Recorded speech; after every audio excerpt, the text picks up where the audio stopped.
Good evening. Welcome to Afte Wednesday. I'm your host, Jeffrey Hayes. Here on the eve of the great password panic of 2014 so far. Hope you all changed your passwords for all those credit cards accounts there, children. I know I scrambled to do so today. All right.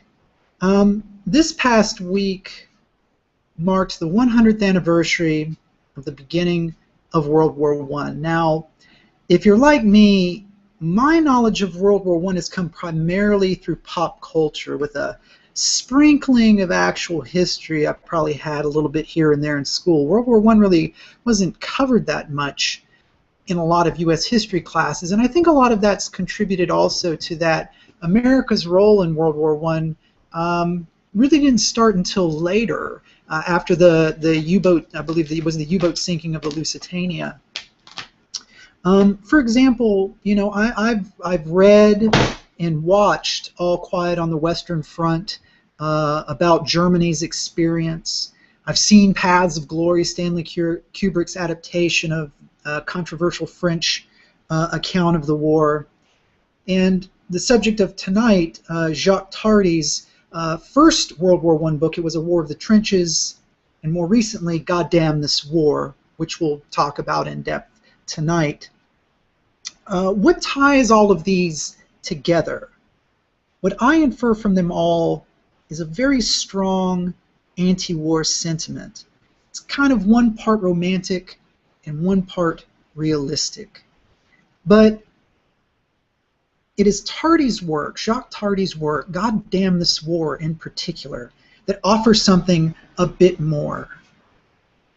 In that bit more, I want us to actually take a look at tonight up on the slideshow as I transition it here.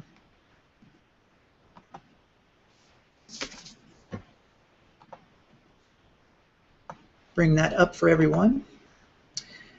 This particular slideshow, you'll be able to download it yourself for free on the Fantagraphics website. They are nice enough to provide everyone with a 16-page preview. There we go. Just want to make sure that everyone can see it.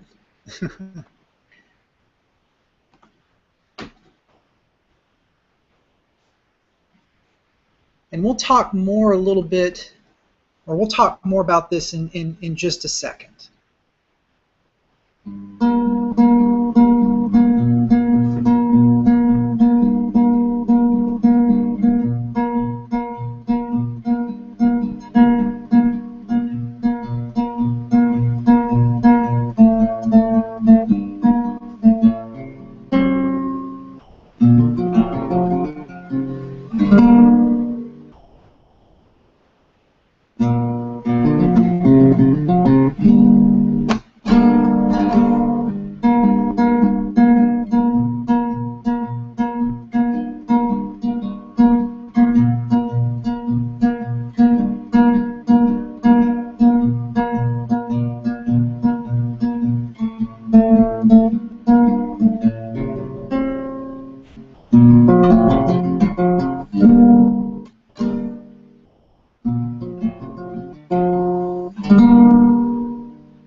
Okay, welcome back. Tonight we're talking about World War I, specifically the work of Jacques Tardi, French graphic novelist, cartoonist extraordinaire, whose work, Goddamn This War, chronicles World War I. Now, Jacques Tardi's been creating a unique viewpoint of the world for 4 decades. His style is a combination of realism and fantasy, a style that can be very precise in details like buildings, like for instance, let's look at this particular segment of slides here on the first few pages of Goddamn This War. This is a style that's very precise in details, like look at the buildings and the streets in Paris here.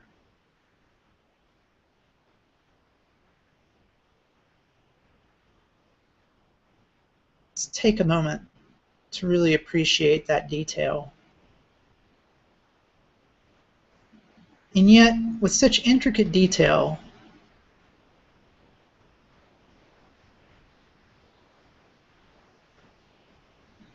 there are cartoony moments of characters and simple anatomy like the hands of the soldier here. If you take a good look at that. Tardi's developed his blended style in dark thematic of real and fantasy, and what some believe should be something primarily realistic, that is, in depicting war. His reasoning for this style, his own style, this blended style, is the way he depicts war goes back to when he was a child and developing feelings about what is real and what is not. In a recent book I got a chance to read by author Matthew Screech, who interviewed Tardi. The book by Screech is called Masters of the Ninth Art. Tardi explains his viewpoint about war came from stories from his grandmother about World War I. He recalls to the author, "It was my first nightmare as a child. My grandmother told me terrifying stories. My grandfather had fallen into a decaying death. My grandmother told me of the difficulties. And when you're a child, this is a horrible thing, more horrible than all movies horribly imagine, and it had to do with daily life." So Tardi found early the influence of the nightmares in waking life, in the real world that we can let exist.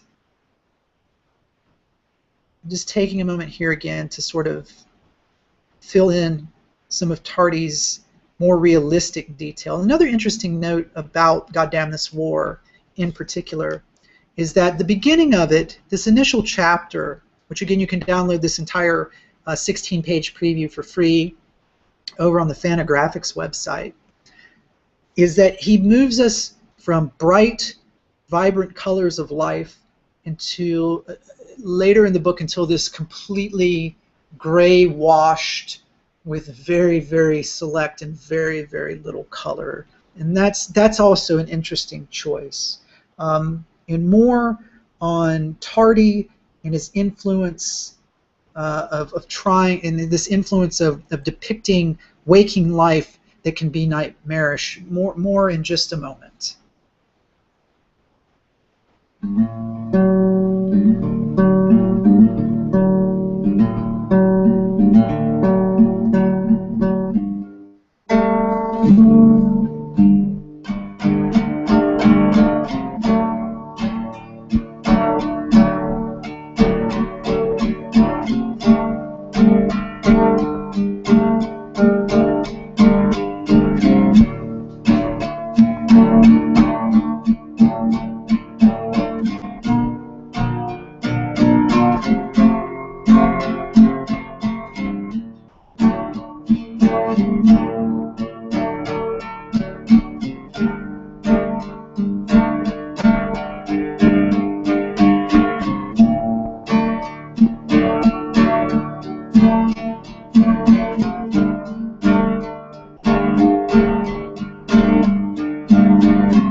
Okay. Welcome back. Taking a moment to think about these things, and let me check the Q&A board. Nothing too drastic going on there. So we were talking about just a moment ago about Tardi's influence by the nightmares in waking life, by his grandmother telling him about all of these horrible things about World War I.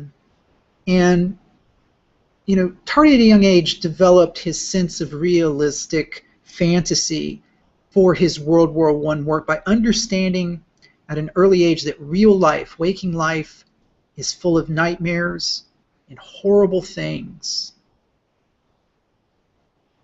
Tardi enforces that in his work about World War I, especially Goddamn This War, which we're looking at here.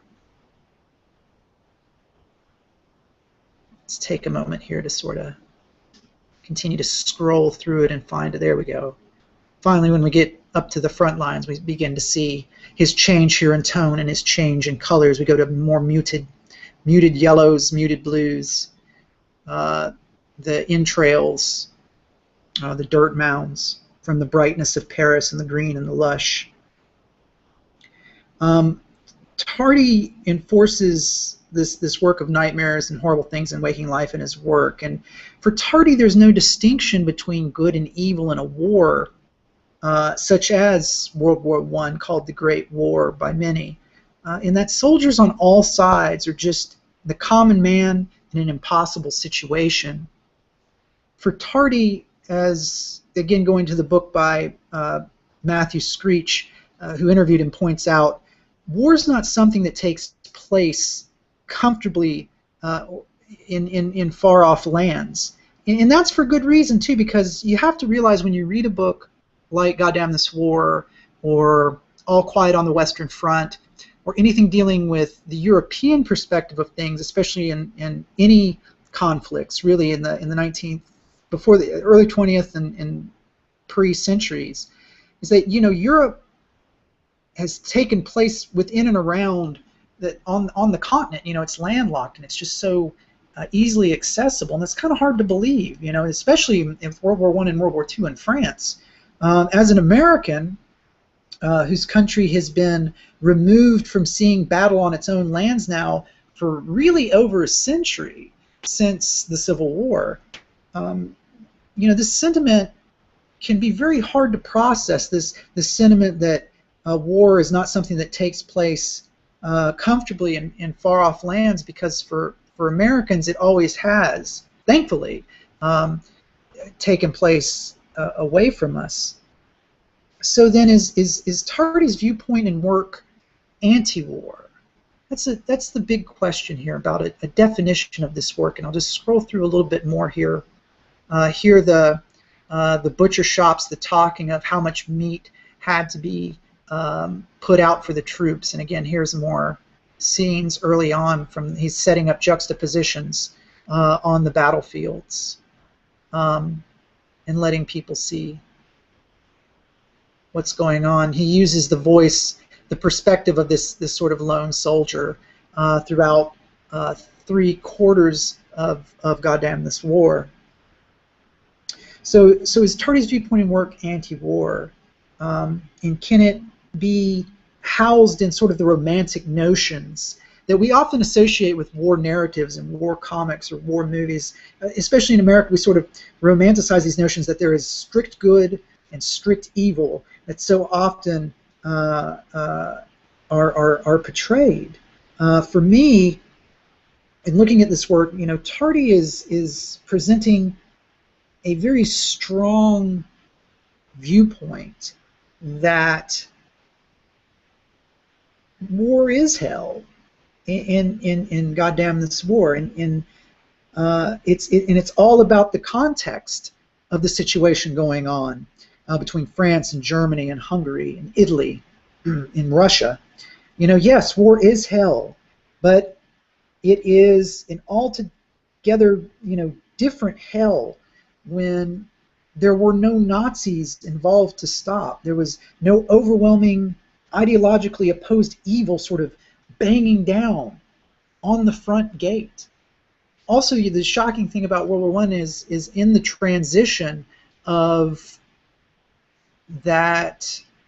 You know, this is the first war that was in Tolkien talked about this a little bit too. I believe C.S. Lewis did also, who served. They both served for the British in World War One.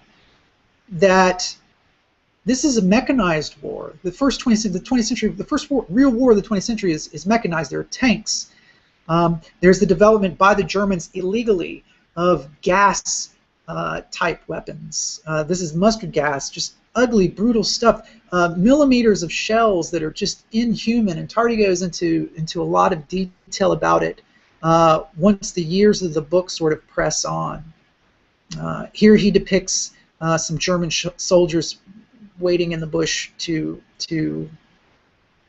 engage with the French, and here you can see the machine gun next to sort of the more antiquated rifle with the very extended bayonet on it for when it got close up. And of course this was too, and as his first book is titled about World War One, it was the War of the Trenches. Trench warfare is introduced during this time as well.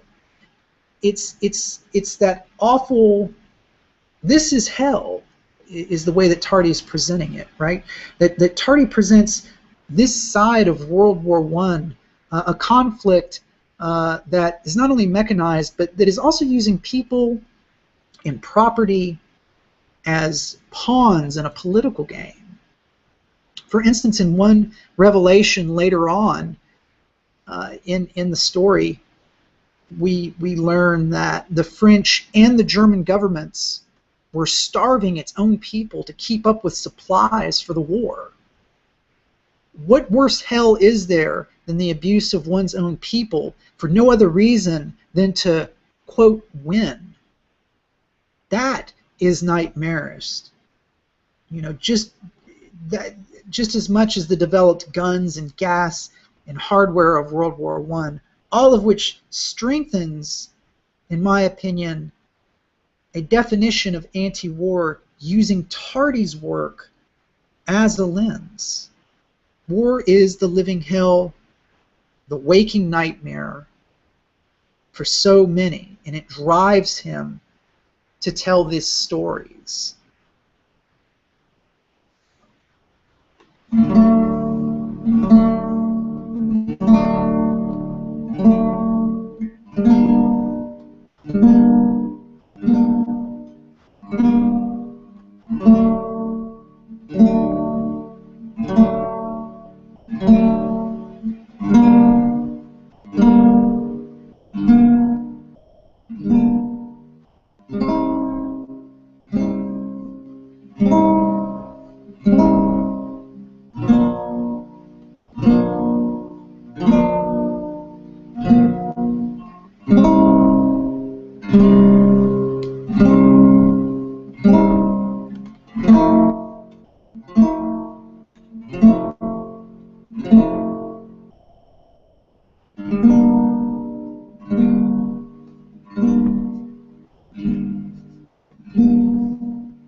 Few more images here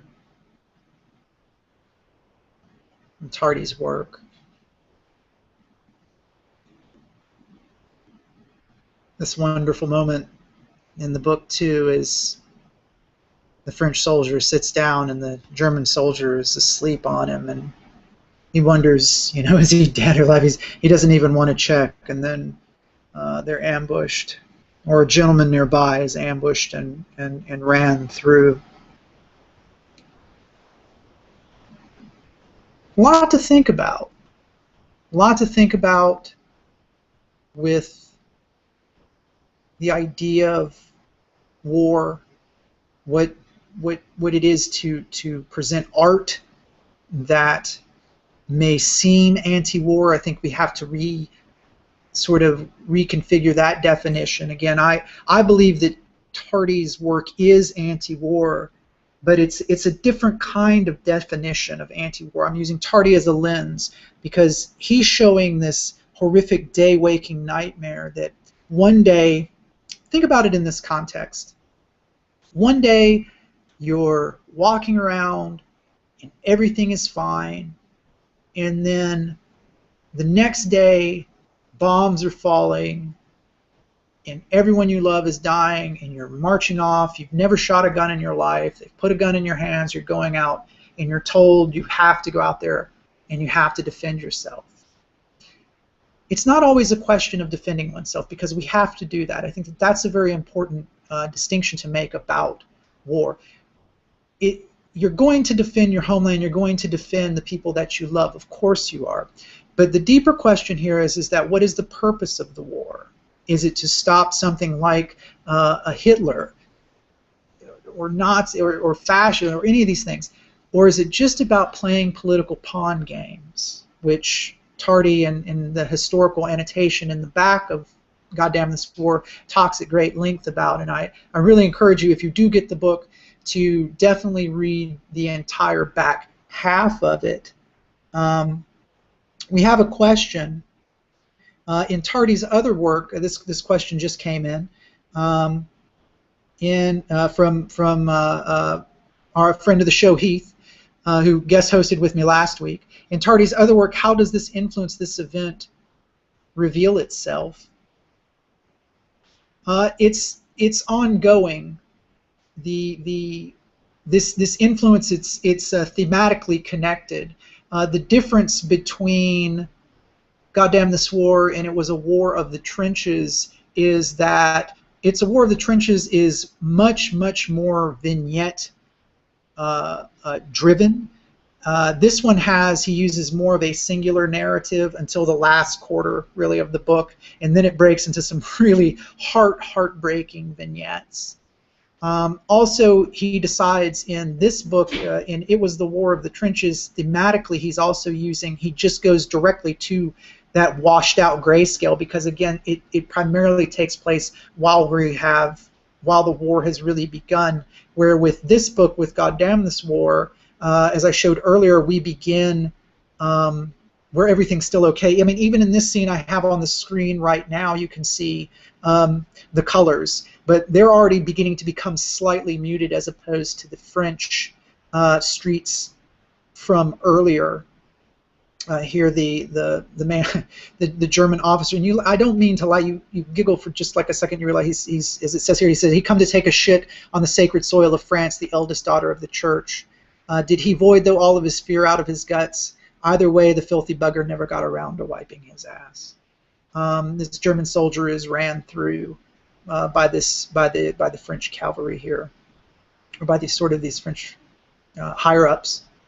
So primarily and I want to make this clear too, in Tardi's war work, he's really obsessed with this centralized thematic idea. In his other work, like I'm sorry, the name escapes me all of a sudden. In his other work, he sort of chooses other thematics to go with, and also other styles. Like, it's very distinct. Adele Blanc's Sec, I'm sorry, is the name of the other book I would probably compare that to. But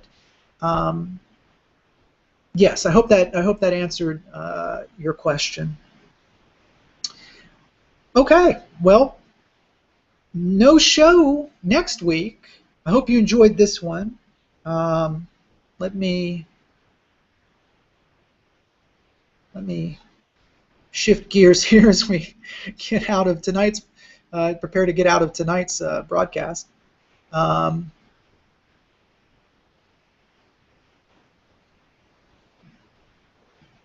Oh, technical stiff.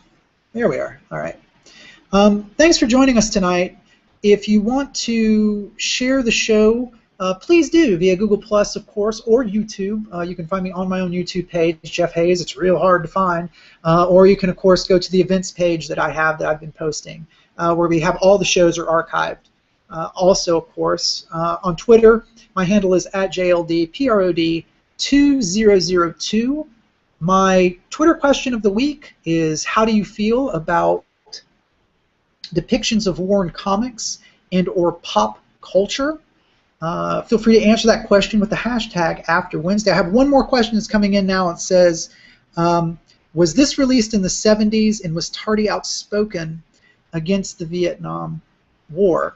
Goddamn This War was released actually not too long ago in installments. I think it was A War of the Trenches was, I believe, in installments in the 70s and a little bit in maybe in the 80s. Was he outspoken against the Vietnam War? I'm not certain. The problem with not the problem. Trying to find a lot about research on Tardi is hard because, of course, I don't speak French. And a lot of his work and a lot of essays about Tardi are still waiting to be translated. So I'm always excited, and I'm pleading my own ignorance with that. Yes, I should learn to read French. It's going to happen at some point in my life. I'm pushing 40, but I hope soon. But I don't know what. I think that's a really great question, and I'll have to do some research on that about how Tardi may have felt against the Vietnam War, or really against most of those conflicts, because it was I believe, if I'm not mistaken, the French were originally in Vietnam, even before the Americans. When you read Graham Greene's account, The Quiet American, I believe he talks a little bit about that. I may be remembering that incorrectly. I'm not quite sure. But please, if you feel free to answer the Twitter question, how do you feel about depictions of war in comics and or pop culture, with the hashtag Afte Wednesday. You don't have to follow me on Twitter. I appreciate it if you do, but that's how that goes. Like I said, no show next week, the week of August 14th, folks. I'm heading to Chicago. Take in some long overdue sights and sounds, and of course to hit as many comic book shops as I can while I'm up there. I'll be back with a new show the week of the 23rd, and that will be a show about, well, you'll just have to tune in and see. This has been Afte Wednesday. I'm Jeffrey Hayes. I thank you so much, and until next time,